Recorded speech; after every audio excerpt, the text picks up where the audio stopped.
Bismillah, wassalatu wassalamu ala rasulillah wa ala alihi wa sahbihi wa man wala.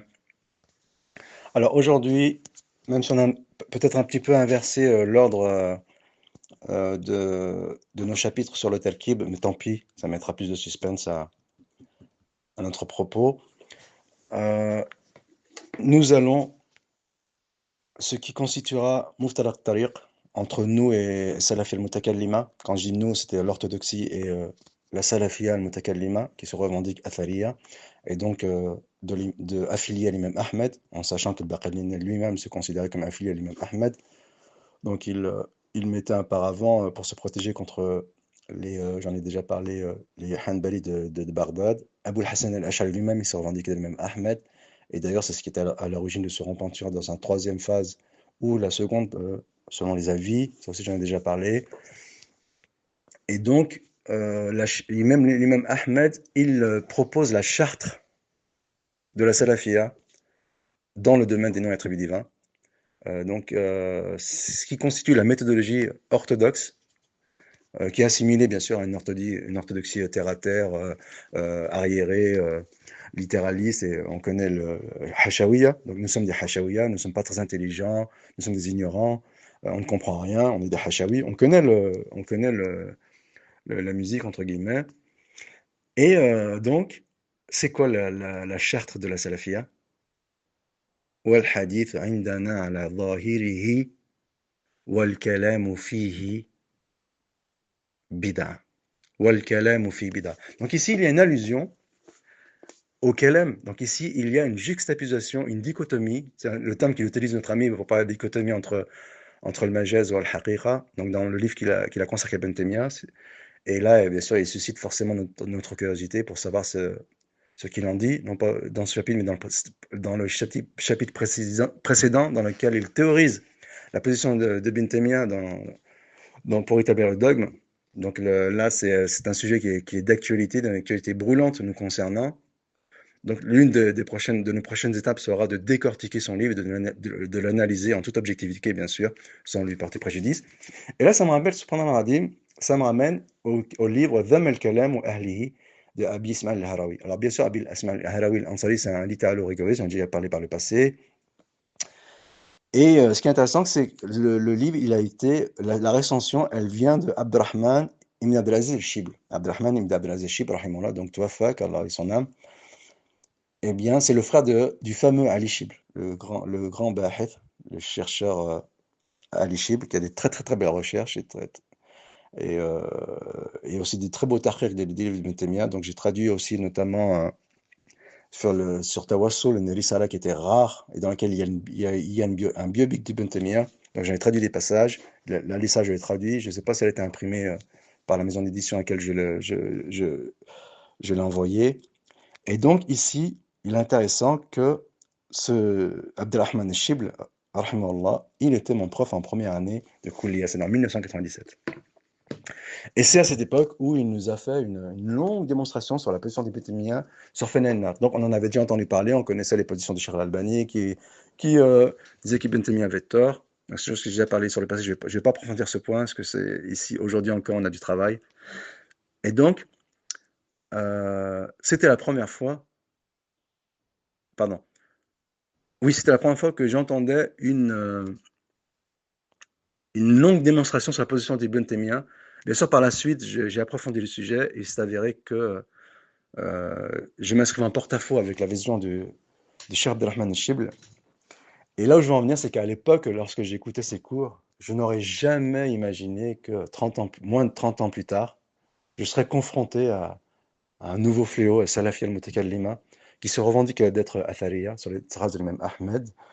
Et donc, si on fait le rapport entre la revendication de, de la tendance de l'imam Ahmed dans la charte du traditionnisme qui se résume dans la phrase wal hadith wa ala zahirihi et bien sûr l'autre partie de ce principe wal kalam fihi bid'a et comment est en relation wal kalam fihi bid'a avec dhamm al kalam wa ahlihi, eh ben on aura compris que Salafi al-Mutakallima il rentre dans ce euh, qui était désigné par Dam al-Kalam wa Ahli. Quand même il présentait un habit orthodoxe, de toute façon,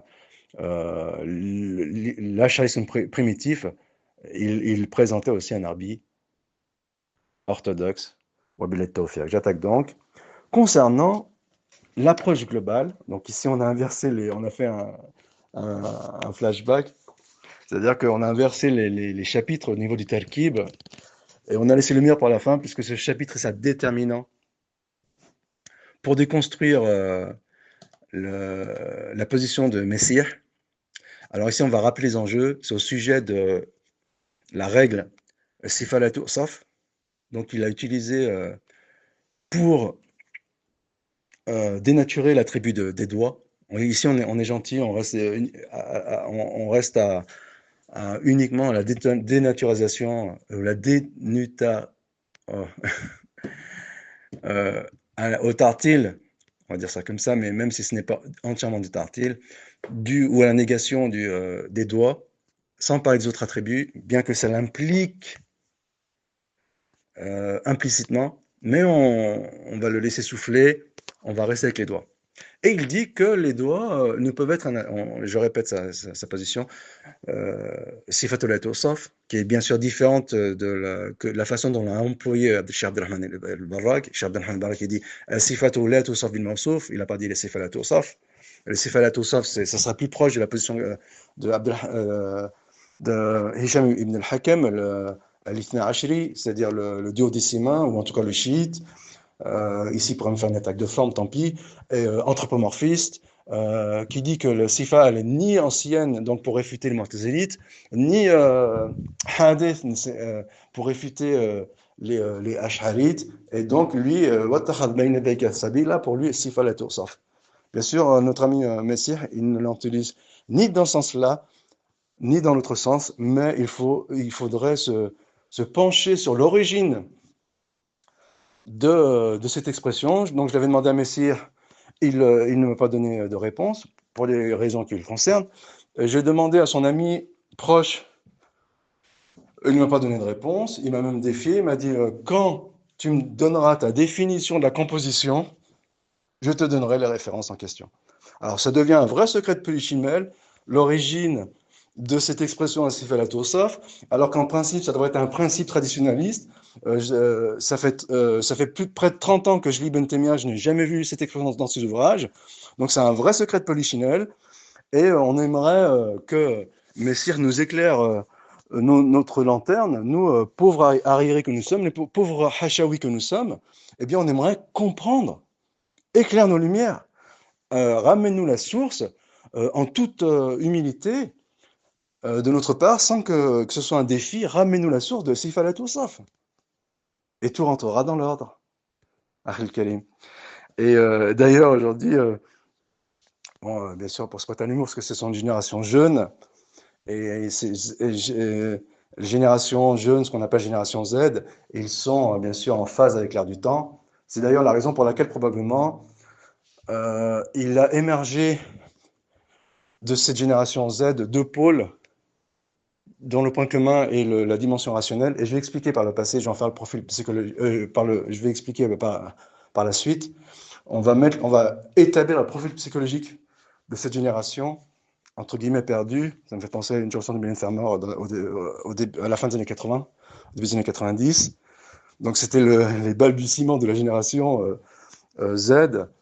Et donc, deux tendances ont émergé, en sachant bien sûr que je ne suis pas à la page du tout de ce qui se passe dans les réseaux sociaux, mais on essaye par tâtonnement, avant que notre ami il nous fasse des procès de forme, on essaie par tâtonnement de comprendre ce phénomène.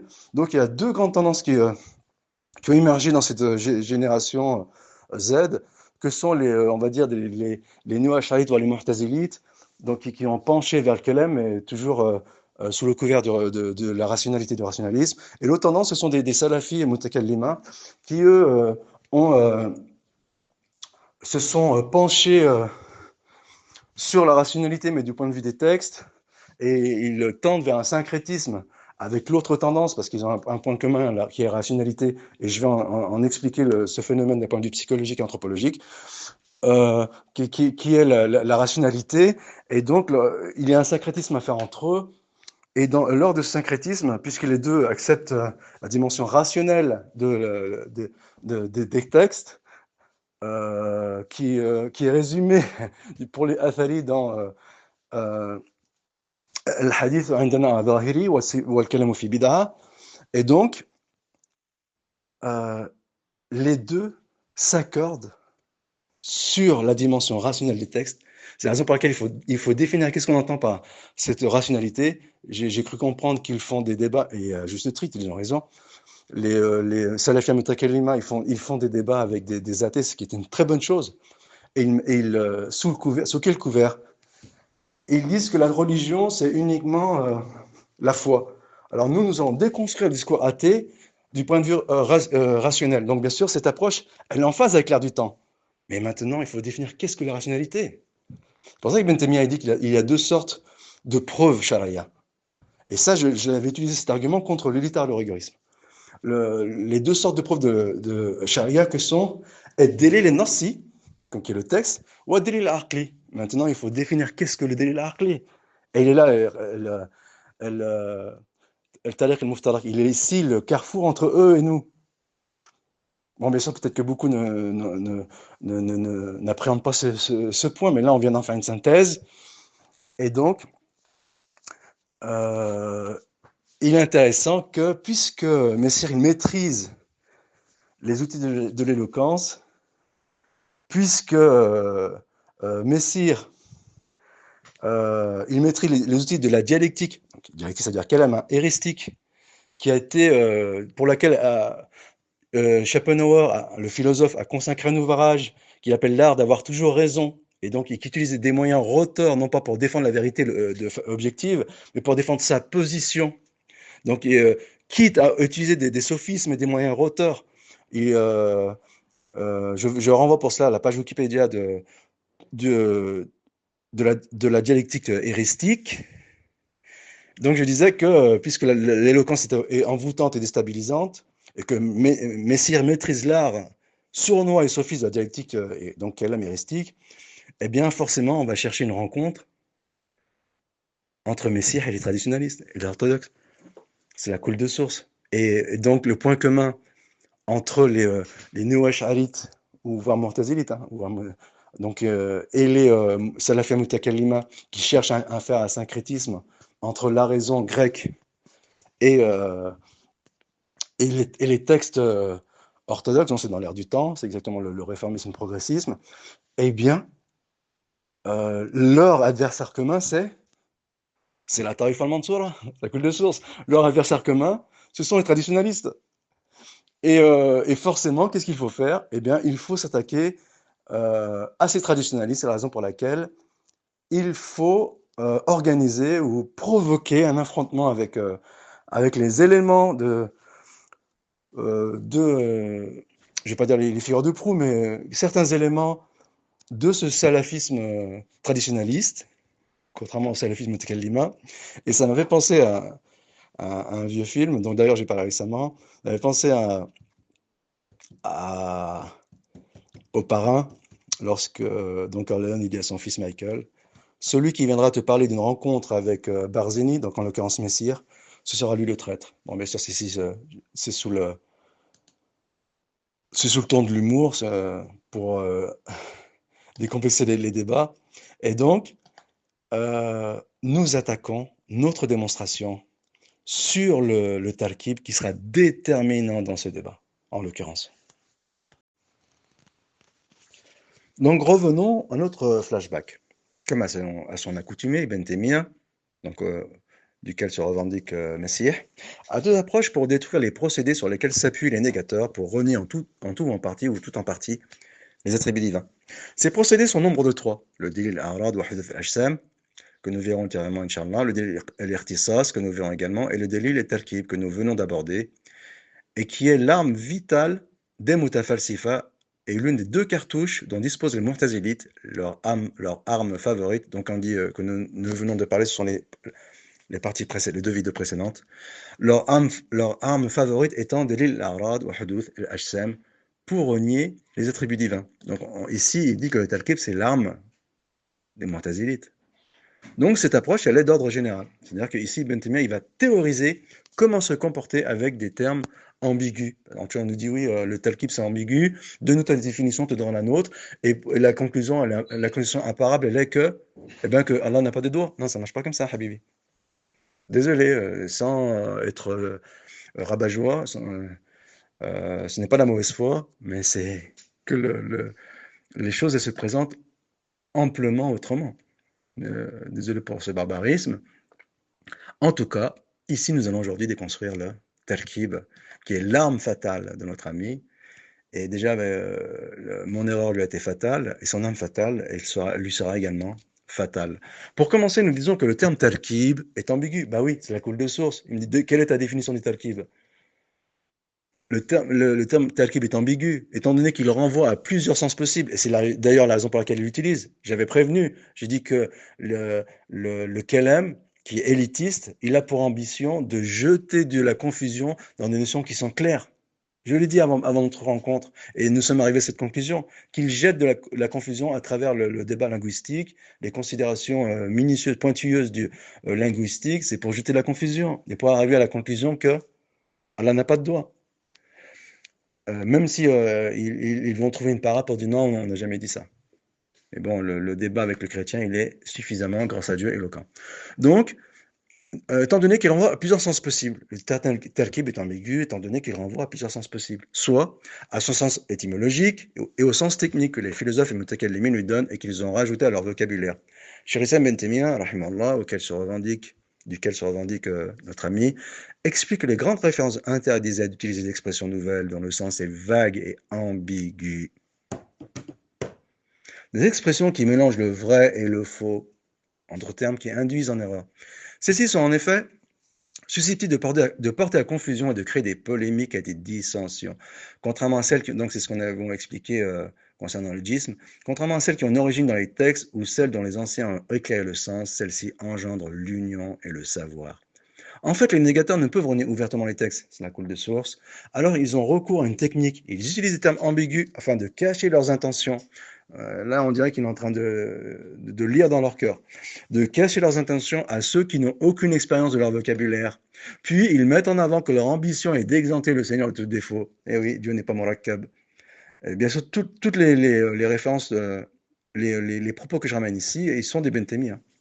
Paradoxalement, ces innovateurs donnent des sens à ces termes ambigus qui ne puisent leur origine ni dans les textes du Coran et de la Sunna, ni dans la langue arabe, talqib.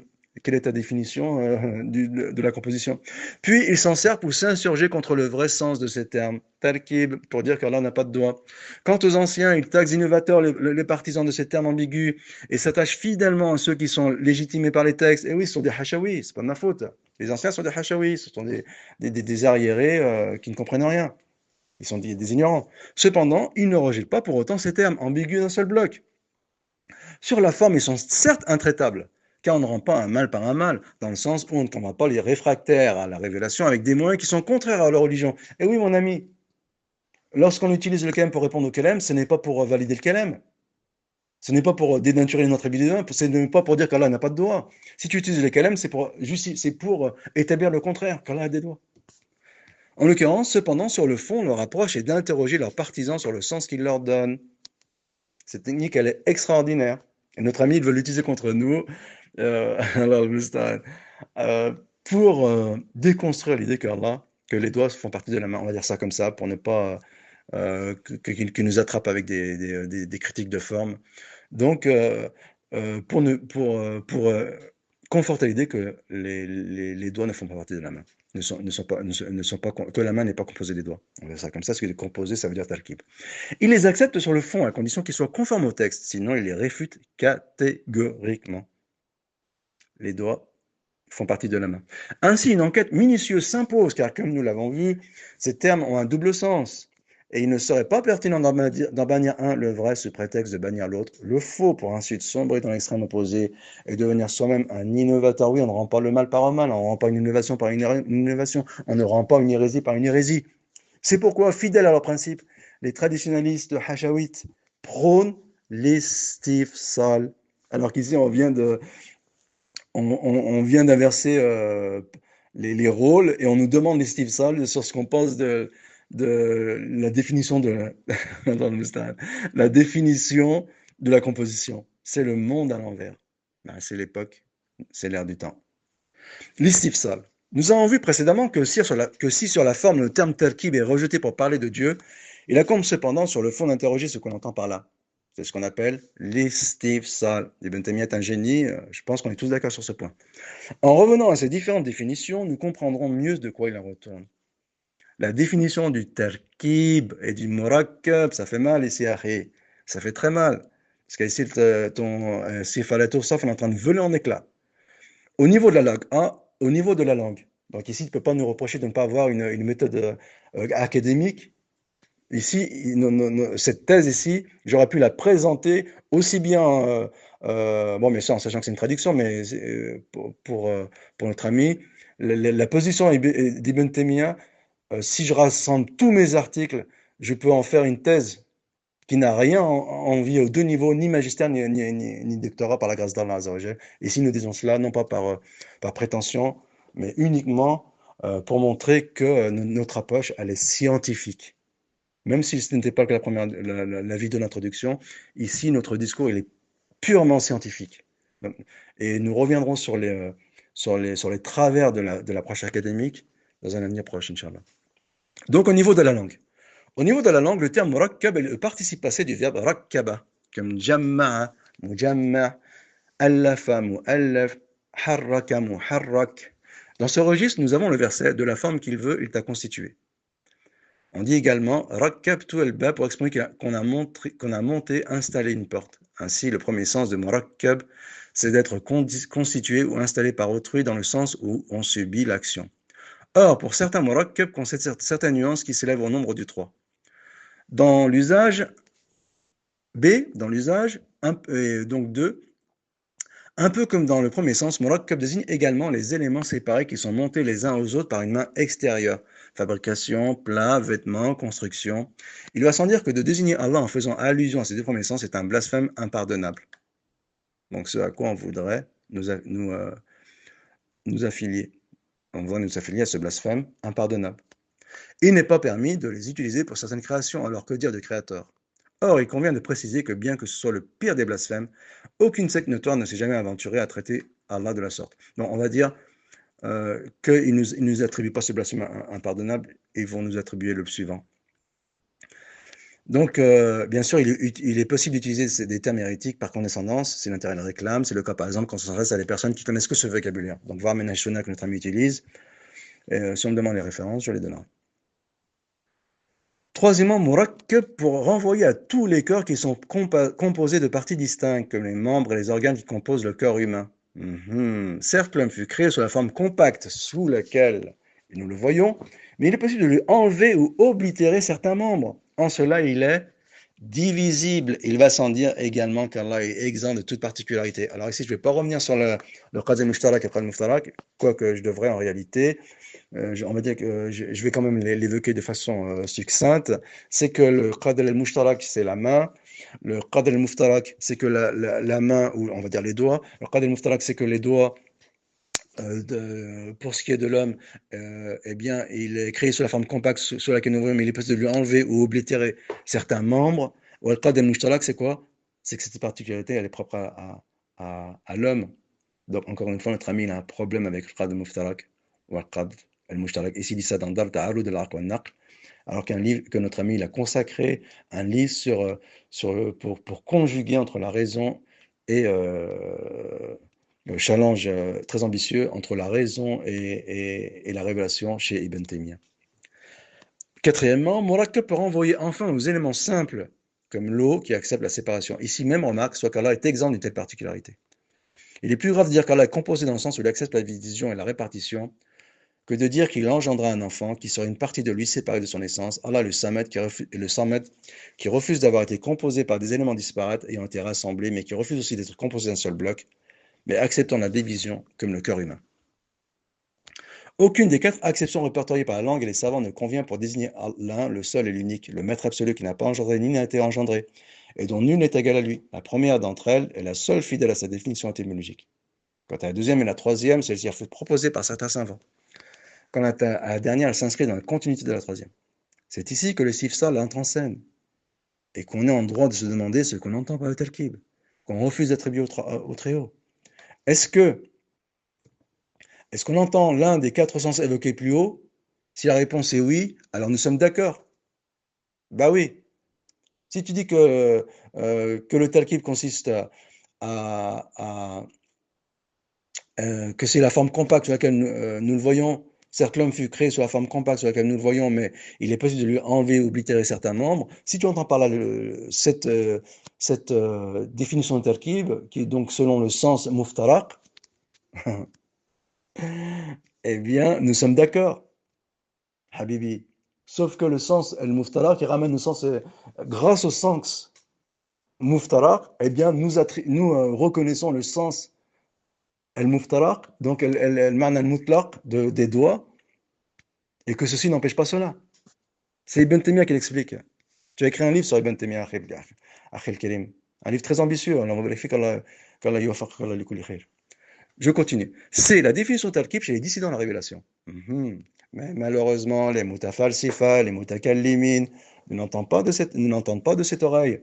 Les seconds vont plus loin en soutenant que le terme murakkab convient à tout ce qu'il est possible de connaître en partie, ou pour laquelle il est possible d'avoir accès à ces caractéristiques avant d'autres, voire aux dépens des autres. Pour appliquer cette définition aux toute-puissants, cela consiste à savoir par exemple qu'il est puissant avant de savoir qu'il est voyant et entendant.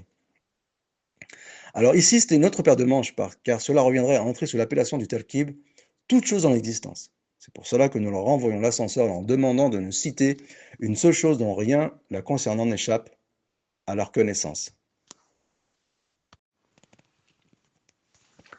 Pour les premiers, les philosophes musulmans, la chose est un peu plus compliquée, mais procédons par étapes. Réponse aux philosophes musulmans. Déjà, vous inventez une définition qui empiète sur la langue et l'usage des savants pour rester en accord avec vous-même. Vous dites qu'il existe cinq formes de talkib qui s'opposent à vos yeux au tawhid, et que voici. La composition de l'être et de sa quiddité, sa substance. Donc on voit bien que les choses elles ne sont pas aussi simples qu'elles n'y paraissent, mon ami. La composition du genre et de sa différence, ses caractéristiques particulières. 3. La composition de l'essence et de ses attributs. 4. La composition du corps et de ses parties sensibles. Pour ceux qui voient que le corps est composé de monates. Donc on a consacré une vidéo sur le corps pour fermer toutes les portes dans ce débat pointu. 5. La composition du corps et de ses parties intelligibles, pour ceux qui voient qu'il est composé de la matière et de la forme.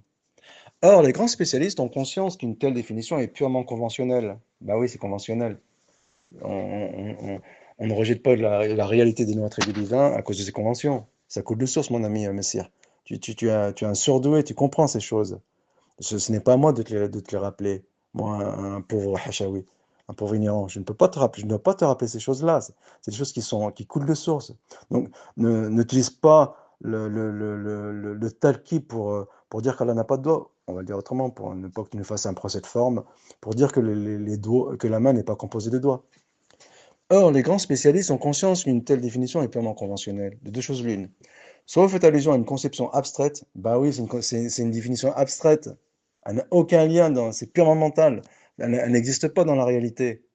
Et avec cette conception purement abstraite, vous voulez renier, dénaturer un attribut en disant que la main n'est pas composée de doigts. Mais n'ayant aucune réalité concrète. Oui, cet argument sur Samétémia, il est déterminant dans le débat, on peut s'arrêter ici. Soit il s'agit de plusieurs attributs dont est dotée une seule entité. Et dans ce cas, nous disons oui. Ben oui, c'est la deuxième vidéo. Donc la première vidéo qui expose une argumentation scientifique, quand j'ai donné l'exemple de Sifalet Oursaf, et où notre ami a dit ignorant, il comprend rien, ignorant, il comprend rien, ignorant, il comprend rien. Bah si, en l'occurrence. Si tu dis que les doigts sont Sifatul Mawsouf, ici, il n'y a pas plusieurs entités, il y a plusieurs attributs. Et alors tu retournes cet argument contre les chrétiens pour dire que Jésus et le Ruh, le Qudus, qui seraient des attributs consubstantiels, donc ici on comprend ce que ça veut dire consubstantiel à Dieu, donc c'est-à-dire intrinsèque, eh bien ils sont contingents et donc ils sont différents de Dieu et remettent en cause le tawhid. Mais là, ça ne s'applique pas au doigt, Akhil Karim. Alors tu as rebondi tu parlais des doigts, après tu as rebondi sur la Trinité. Et en sachant, tu parles de contingence. Donc quel est le point commun entre la contingence et les doigts?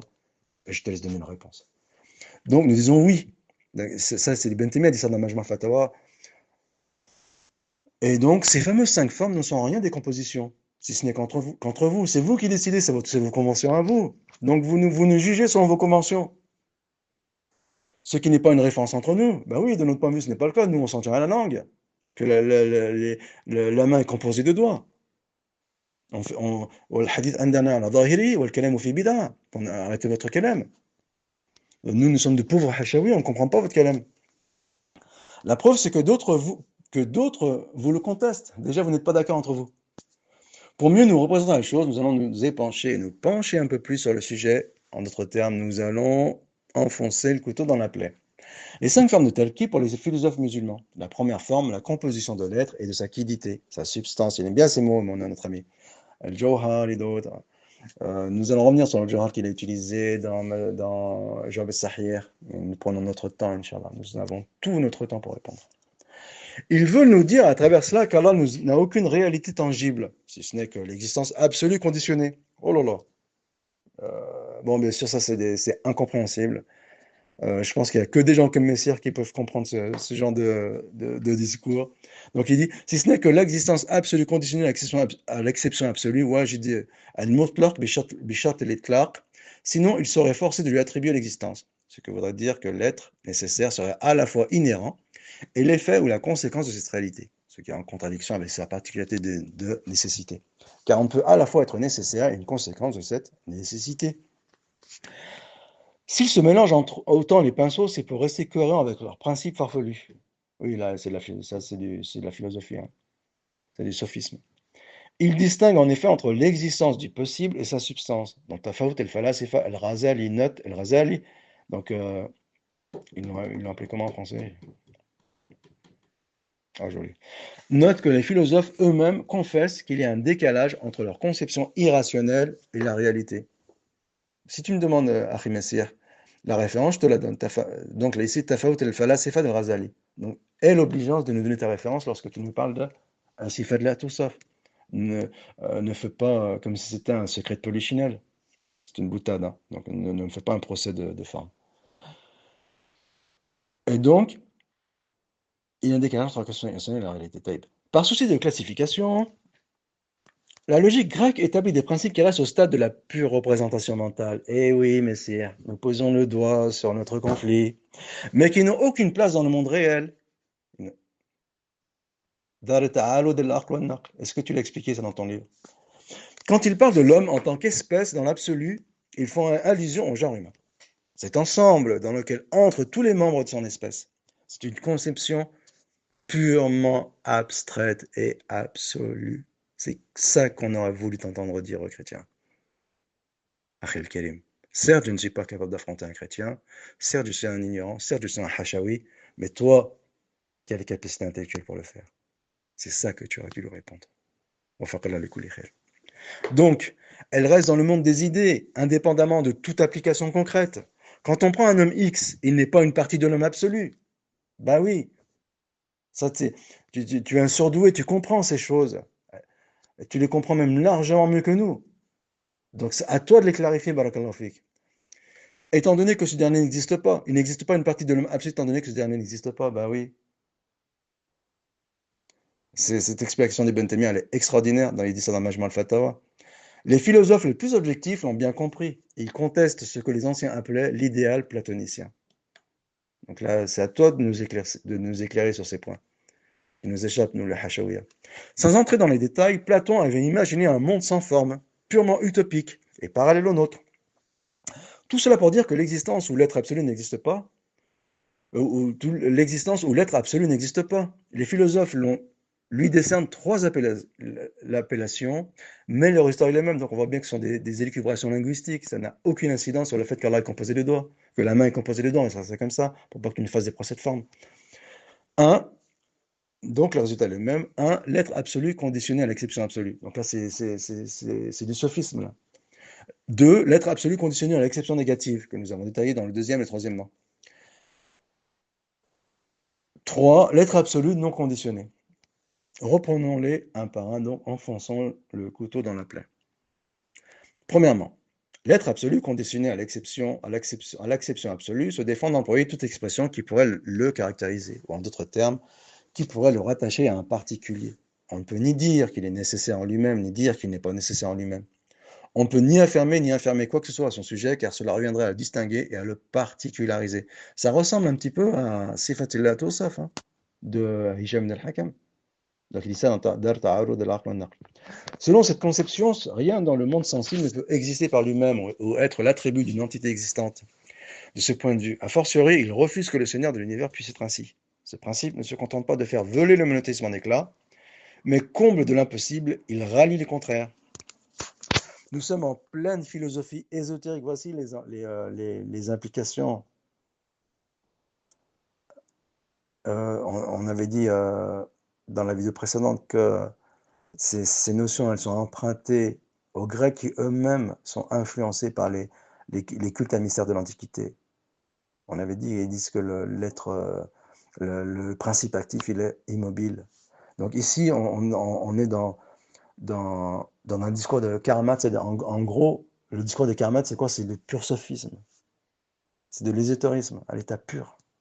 Donc ce principe ne se contente pas de faire voler le monothéisme en éclats, mais comme de l'impossible, il rallie les contraires. Nous sommes en pleine philosophie ésotérique des karmates. Il est connu qu'il est impossible d'éliminer les contraires, en s'abstenant de dire par exemple qu'une chose n'est ni existante ni inexistante. De la même façon, il est impossible de réunir les contraires, en disant qu'une chose est à la fois existante et inexistante. C'est exactement le cas ici. Et c'est Ibn Taymiyyah qui parle, ce n'est pas le pauvre Hashawi que je suis. Deuxièmement, l'être absolu est dépourvu d'attributs affirmatifs. Ici, il particularise l'existence de l'être absolu en affirmant toute particularité affirmative, mais sans toucher à toute particularité privative. Exemple, infirmer la vie, le savoir, donc j'ai déjà parlé de la théologie négative, le savoir, la puissance, etc. Donc cette théologie négative qui a été notamment empruntée par le néoplatonisme athée au IVe siècle, et Plotin, j'ai déjà parlé de Plotin. Je vais en reparler lorsque nous allons dessiner le profil psychologique et anthropologique de nos amis à travers l'historique du rationalisme. Et donc, infirmer la vie, le savoir, la puissance, etc., mais sans infirmer le contraire. Ce principe est plus ignoble que le précédent. Il s'enfonce encore plus loin dans l'impossible. Et il est plus proche du néant que le prochain, le troisièmement, qui refuse à la fois, comme nous le verrons, de reconnaître les attributs affirmatifs et négatifs. Nous verrons également qu'il a encore un lien avec les autres entités, avec lesquelles il partage le nom. Nous verrons encore qu'il a encore un lien. Nous verrons également, pardon, désolé, je me précipite un peu. Nous verrons également qu'il a encore un lien avec les autres entités, avec lesquelles il partage le nom d'existence, en sachant qu'en principe, c'est avec des attributs positifs qu'on particularise les choses existantes, non avec des attributs privatifs ou négatifs. En supposant que le néant soit la particularité qui distingue une chose existante, nous sombrons ici de façon plus éloquente dans l'impossible que dans la situation où elle se particularise pour n'être ni existante ni non existante. Bien sûr, ici, Ibn Taymiyyah nous dévoile son génie. Pour être plus clair, nous disons que l'existence absolue est commune à toutes les existences, en comptant l'être absolu dépourvu d'attributs affirmatifs. Les choses existantes ont un avantage par rapport à lui. Donc tant pis si on ne comprend pas tous les détails, ce qu'il faut retenir, c'est l'idée générale. Par rapport à lui, donc les choses existantes ont un avantage par rapport à lui, c'est qu'elles existent. De son côté, la seule chose dont il se distingue, c'est le néant. Ces particularités se fondent uniquement sur les attributs privatifs, alors que les créations peuvent se vanter d'avoir des attributs positifs. En cela, elles n'ont rien à lui envier, étant donné que l'existence est plus parfaite que le néant. Résultat, tous les possibles sont plus parfaits que leur être, il y a eux, être nécessaire. Ce dernier, en effet, n'a aucune réalité en dehors de l'existence absolue. Et s'il a aucune... ici, il vient de développer quelque chose d'enseignant. Je suis désolé, Harry. Après, je te promets qu'à la fin de cette démonstration, on te laissera souffler, mais en attendant, on est obligé d'être exhaustif dans le propos. Donc il dit, ce dernier, en effet, n'a aucune réalité en dehors de l'existence absolue. Ça veut dire quoi? C'est-à-dire que cet être nécessaire, il est immobile, donc il n'a pas de descente. Il est quoi? Il est immatériel, intangible, et n'a pas de partie. C'est ce que je suis désolé, Harry, c'est ce que tu as dit aux chrétiens. Je suis vraiment désolé, Harry Karim. Et si je ne suis pas en train de te faire un procès d'intention, ce n'est pas un argument je sais plus comment on dit, ad personnel, on dit comme ça aussi. Je te place facilement face à tes propos. Donc, ce dernier, en effet, n'a aucune réalité en dehors de l'existence absolue. S'il se distingue des créatures, ce n'est pas des attributs négatifs et des attributs relatifs. L'attribut de relation, on va pas, on va rester ici, on va te laisser souffler un peu.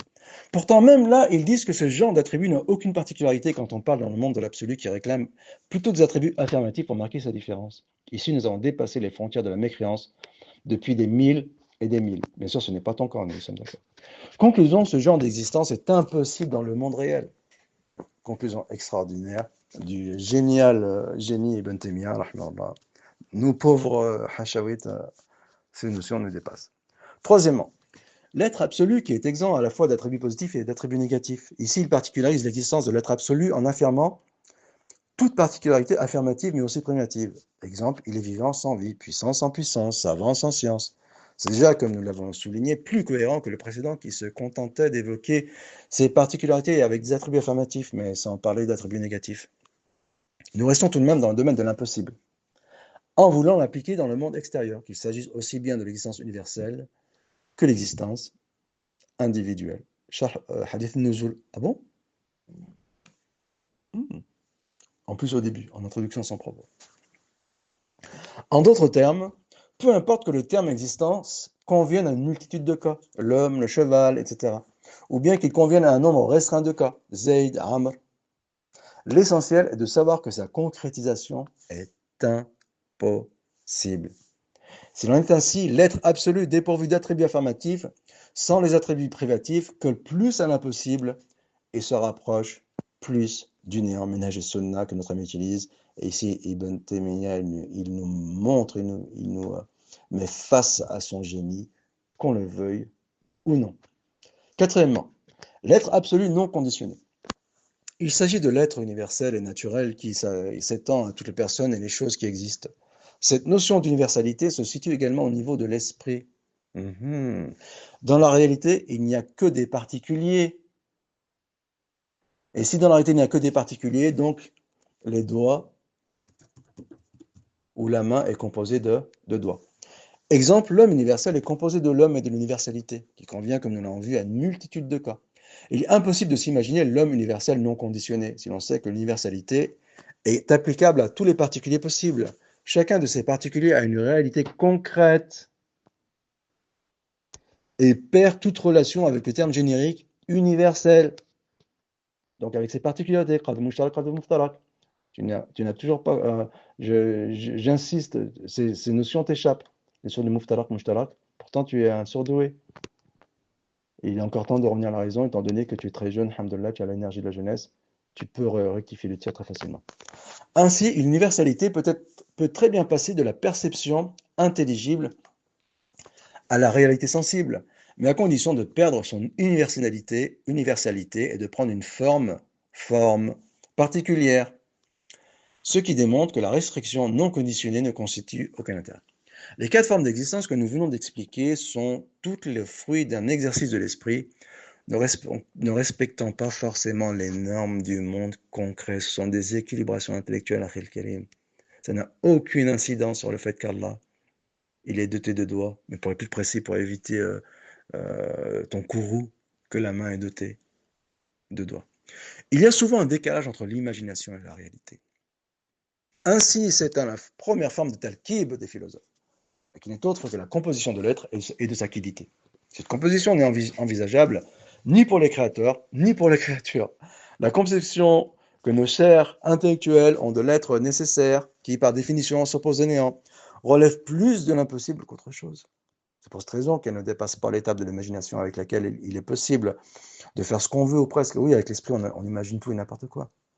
Il est possible en effet de s'imaginer une chose à la fois existante et non existante, ou bien ni existence et inexistante. Et d'ailleurs, c'est intéressant que parfois on dit rien n'est impossible à Dieu, comme les chrétiens, et donc Dieu est capable de créer les contraires. Et en réalité, les contraires, ce sont des choses qui relèvent uniquement de l'esprit, mais qui dans le champ concret n'existe pas. Dans le champ concret, ils sont impossibles. Et l'impossible n'est pas une existence. Avant de dire que Dieu est capable de créer le contraire. Parce que le contraire, on l'imagine dans l'esprit, mais dans leur réalité, il est impossible. Et donc, lorsqu'on dit que rien n'est impossible à Dieu, eh ben, c'est dans le monde existant, dans le monde concret, et non pas dans le monde imaginaire. Voici comment on peut réfuter le mystère de la Trinité. C'est pour cette raison qu'elle ne dépasse pas l'état de l'imagination avec laquelle il est possible de faire tout ce qu'on veut, ou presque. Il est possible en effet de s'imaginer une chose à la fois existante et non existante, ou bien ni existante ni non existante. L'esprit peut soit éliminer, soit réunir les contraires. Mais dans la réalité, c'est encore plus improbable que l'impossible. Il est même possible de dire que tous les impossibles reviennent à la réunion des contraires. Maintenant, nous posons la question suivante à nos philosophes. Comment pouvez-vous conjuguer entre la nécessité de l'être nécessaire, qui est sa plus grande caractéristique selon vous, et l'impossibilité de le concevoir dans le monde réel? Pouvez-vous réduire ainsi le Seigneur de l'univers à une simple gymnastique intellectuelle et farfelue? Extraordinaire. Sachez, ô vous qui divisiez l'existence entre l'existence entre nécessaire et possible, mais on aurait pu dire qu'il divinisait la matière, que chaque existence se caractérise par ses propres caractéristiques, qu'elle renferme en elle et qui la distingue des autres. Ben oui, quand on dit quand on dit que la main est dotée de doigts, eh bien, ici, il y a une caractéristique qui est propre. Donc, on ne dit pas que cela implique la composition. Ça n'a aucun sens, c'est ridicule. En sachant que les simples créations ne sont pas composées de la façon dont vous l'entendez. Alors, a fortiori, le créateur est exempt d'une telle composition. Et ici, dans Sardia, eh bien, ce passage, cet extrait, en lui-même de Sardia, il réfute le, le, le sophisme de Messire lorsqu'il veut dénaturer l'attribut du doigt, comme on l'a vu dans son débat avec le chrétien, et, sous prétexte que ça impliquerait la composition. Eh bien, ici, Ben Temia, il vient de détruire ce sophisme. Pourtant, Dieu sait que Messire, il maîtrise les... Nous ne lui enlevons absolument pas, bien sûr, qu'il maîtrise les outils de la dialectique. De la même façon qu'il a une réalité que personne ne lui partage, en sachant que personne ne la connaît en dehors de lui. De la même façon, il y a une existence que personne ne lui partage, en sachant que personne ne la connaît en dehors de lui. C'est également le cas pour les doigts, dont la main est composée. La définition de l'existence. Donc ici, toujours, nous sommes dans des considérations académiques. Parce que notre ami, il est à cheval sur la dimension académique du débat. Définition de l'existence ou wujud. Dans la langue, le terme wujud est la forme infinitive du verbe wajada, yajidu, ayant le sens de trouver, être en présence de, comme dans le verset, et il trouvait Allah auprès de lui. Wajada Allah yanda.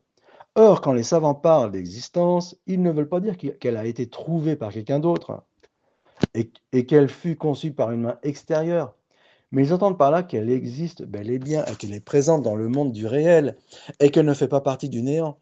On dit bien qu'un homme existe, sans vouloir dire qu'il est doté de l'existence, dans le sens où elle serait l'un de ses attributs.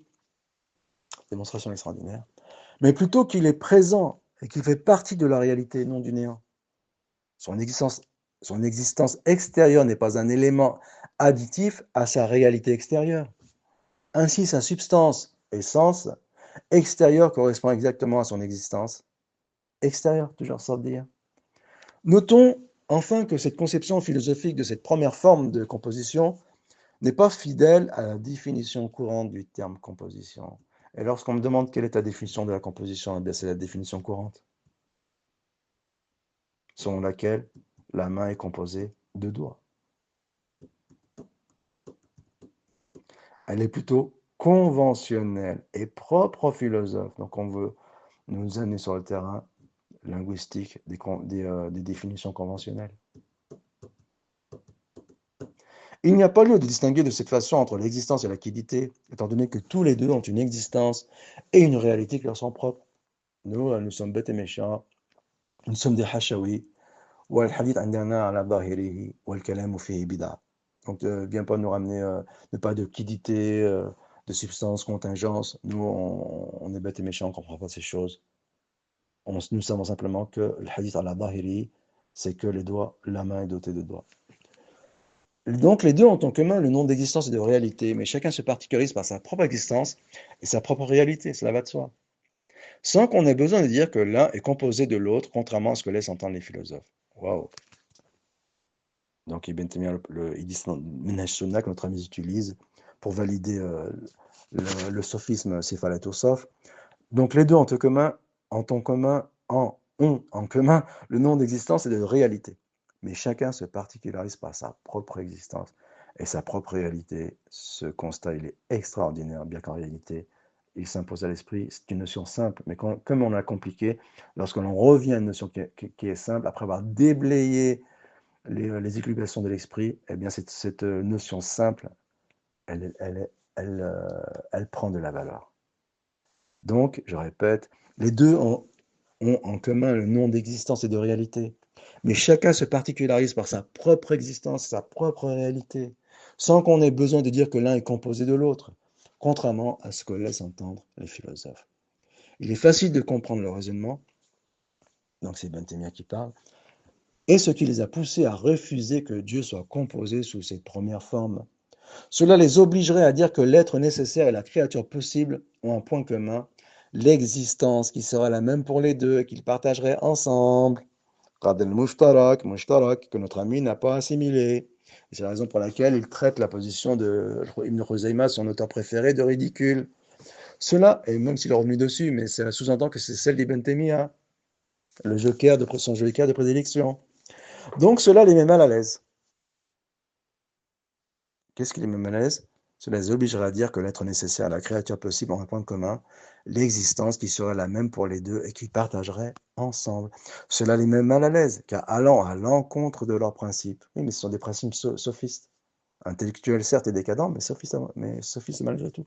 Donc on va y revenir lorsqu'on va peindre le profil psychologique des rationalistes modernes selon le prisme de l'historique du Kalam, qui a pollué ou qui a gangréné les trois grandes religions. J'ai déjà fait par le passé, mais nous allons en refaire ici selon les principes avec Ibn Taymiyyah, notamment dans Minhaj Sunnah, que notre ami utilise pour justifier le sophisme à Sifatul Tursa. Donc, cela les obligerait à dire que l'être nécessaire et la créature possible ont un point commun, l'existence qui serait la même pour les deux et qu'ils partageraient ensemble. Cela les met mal à l'aise car allant à l'encontre de leurs principes. Nous disons en réponse que c'est votre conception plutôt qui est à remettre en question. Partager ensemble l'existence ne suffit nullement que l'une soit la même ou identique à l'autre. C'est la colle de source. Khad al-Mushtarak. Ils ont certes en commun une existence absolue universelle. Khad al-Mushtarak. Mais dans la réalité, chacun se particularise par sa propre existence. Khad al-Mushtarak. Et qui est différente par essence de celle de l'autre. Ben, ça coule de source. On ne doit pas mettre dans Minhaj Sunnah que notre ami utilise. Normalement, des choses qui coulent de source comme celle-ci, on ne doit pas les mettre en avant à un surdoué, devant lequel on fait profil bas. Nous, Hachawit, de base. Et donc, la deuxième forme, pour enfoncer le clou, je suis désolé, après je te laisserai respirer, promis. La deuxième forme, la composition du genre et de sa différence. Ghazali nous familiarise avec la conception philosophique de ce genre de talkib. Il prend l'exemple de la couleur noire. Ah, couleur bleue, de sophisme de confusion ou de erreur de catégorie. Donc, Ghazali prend l'exemple de la couleur noire qui est composée dans l'esprit d'un genre, la couleur et de sa différence, le noir. Les philosophes distinguent donc entre le genre et sa différence. L'esprit est également capable de distinguer entre l'animalité et l'humanité. Tout ce sophisme pour évacuer l'idée que la main est composée de doigts. L'homme est un animal, genre, raisonnable, différence ou particularité. Nous avons affaire à une relation entre eux de pluralité, de composition. Conclusion. Le premier principe est exempt d'une telle composition. Tahafut el falasifa de Ghazali. Donc il répond à Ibn Rushd, donc il répond aux thomistes.